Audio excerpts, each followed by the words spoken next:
Baik semuanya, Assalamualaikum warahmatullahi wabarakatuh.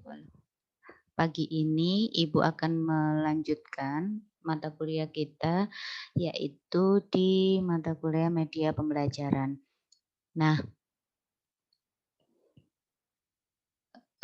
kemarin sebelum Anda melakukan pembelajaran ini, Ibu sudah kirim filenya.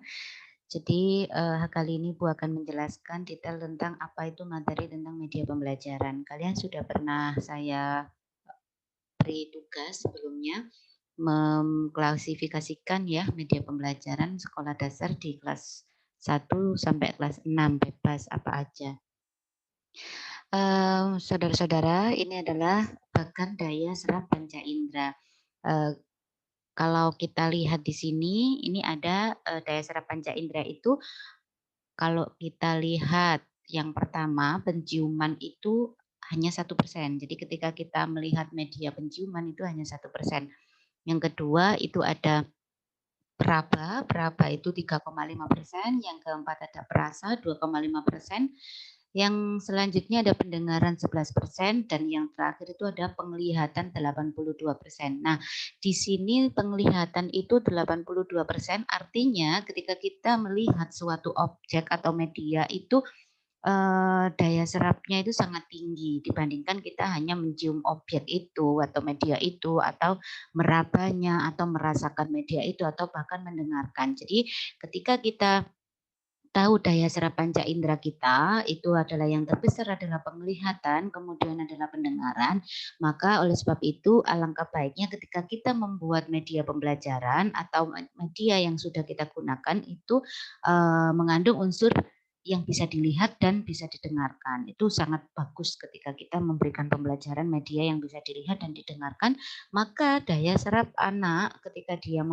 belajar dengan menggunakan media itu akan lebih tinggi, begitu ya intinya.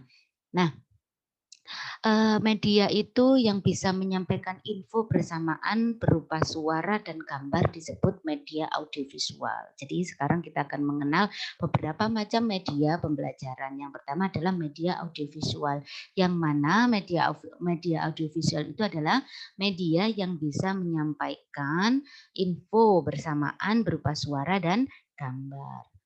Nah, selanjutnya ada yang namanya multimedia. Apa itu multimedia? Multimedia itu adalah gabungan untuk media yang menjadi suatu kesatuan yang terdiri dari beberapa macam. Di antaranya misalkan kita ada komputer atau laptop, kemudian ada LCD atau proyektor, itu merupakan adalah suatu media pembelajaran yang berbasis multimedia. Nah, selanjutnya ada dengan media itu kita dapat menyampaikan informasi secara cermat, mampu mencerna fakta dan imajinasi serta mudah diingat. Maka itu adalah salah satu kegunaan untuk kita menggunakan media pembelajaran. Yuk kita lanjutkan. Sekarang kita akan membahas tentang deskripsi singkat. Ya, apa itu pengertiannya, karakteristiknya media itu seperti apa, jenisnya itu seperti apa, bahkan manfaat dan cara penggunaan media pembelajaran itu seperti apa, gitu ya. Nah, itu yang perlu kita pahami juga ketika kita memberikan belajar tentang media pembelajaran. Nah, ini adalah nanti pada mata kuliah kita itu ada indikator hasil belajar ketika kita sudah hasil terakhir nanti Anda mampu menyebutkan jenis-jenis media pembelajaran itu apa aja. Kemudian nanti Anda bisa menyebutkan manfaat masing-masing media pembelajaran itu apa, dan yang ketiga adalah mampu menggunakan masing-masing media pembelajaran dengan baik dan benar. Nah, nanti di UTS atau UAS kita itu bisa nanti kita pakai yang nomor 3. Jadi Anda bisa menggunakan dan yang nanti UAS Anda membuat gitu. Jadi di UTS-nya nanti Anda menggunakan, Anda paparkan menggunakan media ini gitu ya. Nah, yang ke UAS-nya nanti Anda bisa menggunakan membuat media pembelajarannya. Itu proyek kita ya. Nah, kita sekarang membahas tentang pengertian media. Ada beberapa pengertian media pembelajaran ya, karena banyak sekali ketika kita lihat di sumber manapun itu ada banyak pengertian media pembelajaran. Intinya sebelum kita membahas tentang media, kita harus paham dulu apa itu pembelajaran. Nah, pembelajaran itu adalah usaha untuk menjadikan orang lain agar melakukan kegiatan belajar. Jadi kalau orang lain melakukan ingin melakukan kegiatan belajar, berarti Anda sudah melakukan kegiatan pembelajaran. Tapi kalau Anda cuma mengajar, tapi tidak ada orang lain itu melakukan kegiatan pembelajaran, sama halnya tidak ada yang namanya proses pembelajaran. Selanjutnya ini adalah ketika kita mengajar, itu apa sih kegiatan mengajar itu? Mengajar itu adalah suatu kegiatan untuk memberikan ilmu. Ilmunya untuk siapa? Ya untuk orang lain. Yang selanjutnya ini adalah mendidik. Mendidik itu usaha mempengaruhi, menambahkan nilai dan sikap. Jadi itu bedanya mengajar dan mendidik. Kalau mengajar kita hanya memberikan suatu ilmu, tapi kalau mendidik kita juga menanamkan nilai dan sikap kepada anak didik kita gitu. Nah, melatih itu mempengaruhi keterampilan, hanya memberikan keterampilan aja itu melatih. Pelatih sepak bola berarti memberikan keterampilan bermain sepak bola. Melatih renang berarti memberikan apa? Mempengaruhi keterampilan untuk bisa berenang gitu ya. Nah, pelajaran itu adalah ilmu pengetahuan yang kita ajarkan kepada siswa. Jadi ini kalau secara umum sepertinya sama aja ya memberikan ilmu, tapi ketika kita perintili gitu ya per teori apa per kata itu ada beberapa yang membedakan gitu. Nah, yang selanjutnya kita akan mengenal tentang apa itu peserta didik. Peserta didik di yang dimaksud di pembelajaran kita itu adalah anak usia SD ya. Jadi itu yang perlu kita tetapkan. Jadi peserta didik kita adalah anak usia SD. Metode mengajar kita itu ada cara melaksanakan pembelajaran atau melaksanakan kegiatan-kegiatan mengajar. Itu adalah metode pengajaran. Sedangkan alat bantu mengajar atau pembelajaran itu adalah benda nyata. Ya, yang perlu kita garis bawahi di sini adalah alat bantu mengajar adalah apa? Benda nyata yang digunakan untuk memperlancar proses pembelajaran. Ya, itu adalah alat bantu mengajar. Sedangkan pengertian media, media itu sendiri berasal dari bahasa Latin ya, bentuk jamak dari medium yang artinya suatu yang terletak di tengah, perantara atau pengantar pesan. Media dan alat peraga itu pada dasarnya sama, tapi perbedaannya itu pada fungsinya.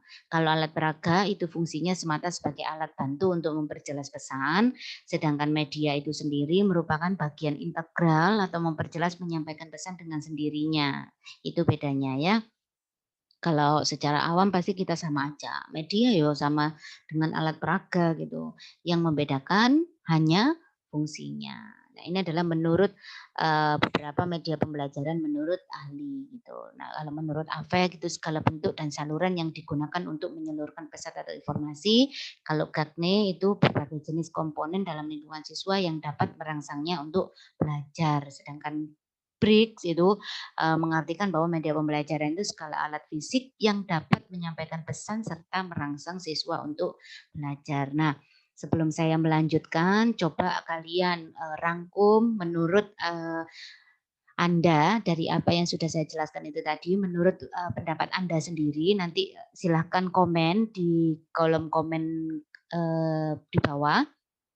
Coba Anda rangkum menurut Anda itu media pembelajaran itu apa gitu. Silakan nanti di komen di bawah ya. Nanti setiap mahasiswa tidak sama karena ini menurut pendapat Anda sendiri. Jadi tulis menurut Anda sendiri karena itu tadi saya sudah menjelaskan menurut teori A, B, C gitu ya, menurut para ahli bahwa media pembelajaran itu seperti itu gitu. Nah, sekarang sebagai umpan balik silakan Anda komen apa itu media pembelajaran menurut Anda yang sudah Anda dengarkan. Nah, ini masih menurut Nea ya. Kalau Nea ini media itu adalah bentuk-bentuk komunikasi baik tercetak maupun tidak tercetak. Kalau media itu yang perlu kita pahamkan adalah hendaknya dapat dimanipulasi, dapat dilihat, didengar dan dibaca. Itu adalah jika kita menggunakan media dengan baik gitu ya. Nah, itu secara singkat pengantar tentang media pembelajaran. Jangan lupa nanti komennya. Terima kasih. Itu aja dari Ibu. Semoga bermanfaat dan tetap semangat ya. Kita akan ketemu lagi di materi selanjutnya. Terima kasih Ibu akhiri. Wassalamualaikum warahmatullahi wabarakatuh.